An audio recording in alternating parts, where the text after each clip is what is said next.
કેમ છો મિત્રો?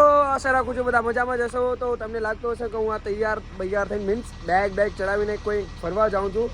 ના, હું ફરવા તો નથી જતો, એક અલગ જાતનો એક્સપિરિયન્સ કરવા જાઉં છું. એક્સપિરિયન્સ કરવા જાઉં છું. તો ઇન્સ્ટાગ્રામમાં સ્ટોરી મૂકેલી હતી કે તમે બધાને પણ પૂછ્યું હતું કે ટ્રેવલ વ્લોગ કરીએ. ટ્રેવલ વ્લોગ તો બધા કરે છે, પણ આપણે કંઈક અલગ કરશું ટ્રેવલ વ્લોગની અંદર. તો આજે ટ્રેવલ વ્લોગની અંદર હું લઈ આવ્યો છું ટ્રક વ્લોગિંગ. તો આજે આપણો ટ્રેવલ વ્લોગની અંદર સૌથી મોટું ધન આજે મારો ભાઈ. તો એ કાંઈ બોલશે નહીં, હું જ બોલ કરીશ વધારે પૂરતો. તો ટ્રેવલ વ્લોગમાં આપણે કરશું ટ્રક વ્લોગિંગ, જેના અંદર આપણે નવા એક્સપિરિયન્સ અને નવી વસ્તુને એક્સપ્લોર કરશું. ફાઇનલી નીકળી ગયા છે અહીંયાથી. આવું કંઈક સીટિંગ્સ છે, ઘર જેવું જ છે. આમ તો જોવા જાવ તો મજા આવી રહી છે. હાલ તો મજા આવી જાય, પછી આગળ જોઈએ શું થાય છે. મળીએ આગળ, અને આજે પ્રોબ્લેમ ફેસ કરવાની આવે છે કે શું છે કે શું નહીં, બધું બતાવીએ તમને આગળ. પછી મેં માણી હવાની કંઈક મજા આવી રીતે ટ્રકની અંદર, તો સારી એવી મજા આવી. પછી મને એમ લાગ્યું થોડાક એસ્થેટિક શોટ્સ લઈ લઈએ ટ્રકની અંદર, તો એ પણ લઈ લીધા. તો એક ટ્રક ડ્રાઈવરને ઘણી બધી વસ્તુઓ આવડવી જોઈએ, એનો એક રીઝન છે. ઇટ્સ ડાયરેક્ટ થઈ ગઈ છે, અને મારા મોટા ભાઈ અંદર ફ્યુઝમાં કંઈક જોવે છે, જેનાથી હેડલાઇટ્સ બંધ થાય. બાકી અત્યારે તો કોઈ રાતના વાગ્યા થાય છે જેવું થઈ ગયું છે. સોરી, 3 વાગ્યા છે રાતના અત્યારે, ને અત્યારે તો કોઈ મેકેનિક મળે નહીં, એટલે ભાઈ પોતે જ કારીગરી કરે છે, એટલે ડ્રાઈવર ઓલરાઉન્ડર હોય. લાઇટ ઓટોમેટિક થઈ ગઈ હતી, તો અમે ફ્યુઝ બોક્સ ખોલીને ચેક કરતા હતા કયા ફ્યુઝથી લાઇટ બંધ હશે. પણ અમારું કાંઈ એવું ભેગું થયું નહીં. 2-3 ફ્યુઝ આમથી આમ કર્યા, પણ એના કારણે એકાદો બીજો ફ્યુઝ ઉડી ગયો અને લાઇટ થઈ ગઈ ઓટોમેટિક ડાયરેક્ટ. પછી મને આવતી હતી નીંદર, એટલે હું સૂઈ ગયો, અને આપણે કરી નીંદર, ને પછી ઉઠ્યા આપણે સવારે. ગુડ મોર્નિંગ મિત્રો. તો 5 વાગે સૂઈ ગયા હતા, 1 કલાક જેવું નીંદર કર્યું કે આરામ કરવું જરૂરી છે. અને મારી તો અપીલ છે કે બધા મારા ડ્રાઈવર મિત્રોને પણ કે જ્યાં નીંદર આવે ત્યાં સૂઈ જવું. તો એક રીઝન છે કે આપણે રોડ ઉપર ખોટું એક્સિડન્ટ થાય, અને પૈસા તો કમાવી લેશું, પણ આપણે ખુદ પણ હોશું તો હવે અત્યારે હળવદ ટપ્યા છે. અમદાવાદ 2-3 કલાકની અંદર પહોંચી જશું. પછી આના અંદર જે બલ્કરની અંદર જે સિમેન્ટ ભરેલી છે કઈ રીતના ખાલી થાય છે હું તમને આગળ બતાવીશ. ભાઈ, આ ગાડી જાય છે, એના અંદર આ પટ્ટા લાગેલા છે, એ શાના છે?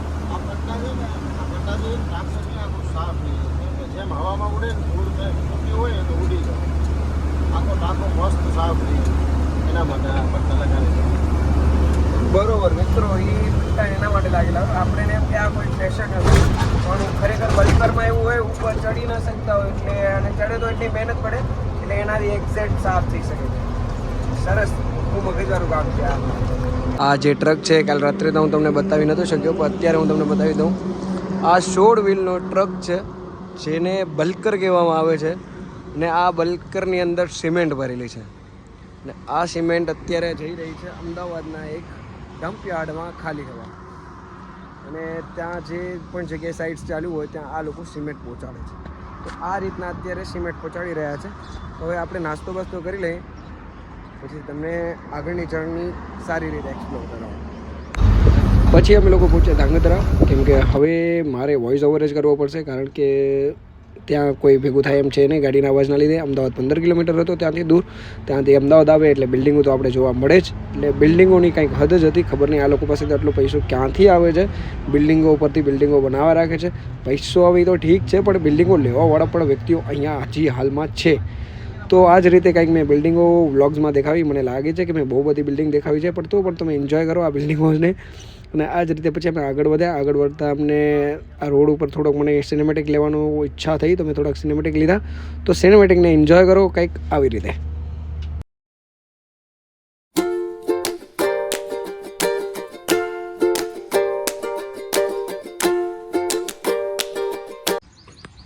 તો ફાઇનલી અમદાવાદ પહોંચી ગયા છીએ અમે.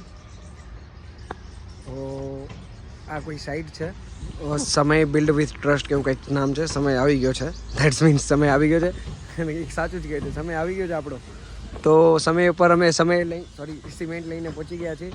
તો હવે કંઈક લોડ અહીંયા ખાલી થશે. સિમેન્ટ જે ભરેલી છે એકચ્યુઅલી અહીંયા સાઇડ ચાલુ છે. અહીંયા પછી ગયા ભાઈ ગાડી ચડાવી કાંટા ઉપર, એટલે ગાડી કંઈક આવી એટલે તો ચડી કાંટા ઉપર ચડાવીને પાછી વાર રિવર્સ લેવી પડે, કારણ કે આ બહુ મોટો સેટ આનું ચરખો છે. તો અને ગાડીને કંઈક આવી એટલે પાછળ રિવર્સ લઈને પાછી ઉપર ચડાવી છે. ગવર્મેન્ટનું કામ ચાલતું લાગે છે. બહુ શું છે ખ્યાલ નથી, તમે પૂછીને હું કહીશ જરૂર.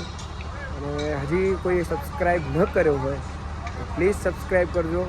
હવે હું પૂરી કોશિશ કરીશ કે હવે નવું કન્ટેન્ટ તમારી પાસે લઈ આવું અને આગળ આપણે આ જ રીતે બ્લોગ બનાવતા રહીએ. સરિયા બધા હટાવવા પડે એમ છે.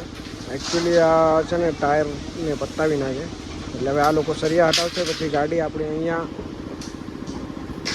અહીંયા લાગશે અને આ બધા પાઇપ્સ અહીંયાથી આના સાથે કનેક્ટ થશે ને સામે જે પાયા ભરેલા છે એના અંદર સિમેન્ટ ભરીને ખાલી થશે. તો આ રીતનું કંઈક સિમેન્ટનું કામ હોય છે.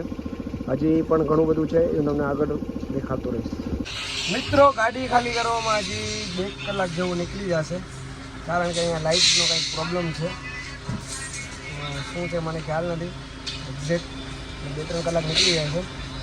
તો આ જ રીતે અહીંયા બ્લોગમાં આટલા સુધી જોવા માટે ખૂબ જ ધન્યવાદ તમારા બધાનો. હજી પણ કોઈ સબસ્ક્રાઈબ ન કર્યો હોય અને પાછળનો જે અવાજ આવતો એને ઇગ્નોર કરજો તમે. ને હજી પણ તમે કોઈ સબસ્ક્રાઈબ ન કર્યો હોય તો સબસ્ક્રાઈબ કરી નાખજો. લાઇક શેર કમેન્ટ કરવાનું ભૂલતા નહીં. બાકીનો હું બધી દેખાડીશ પાર્ટ 2 ની અંદર. પાર્ટ 1 અહીંયા સુધી જોવા માટે ખૂબ જ ધન્યવાદ.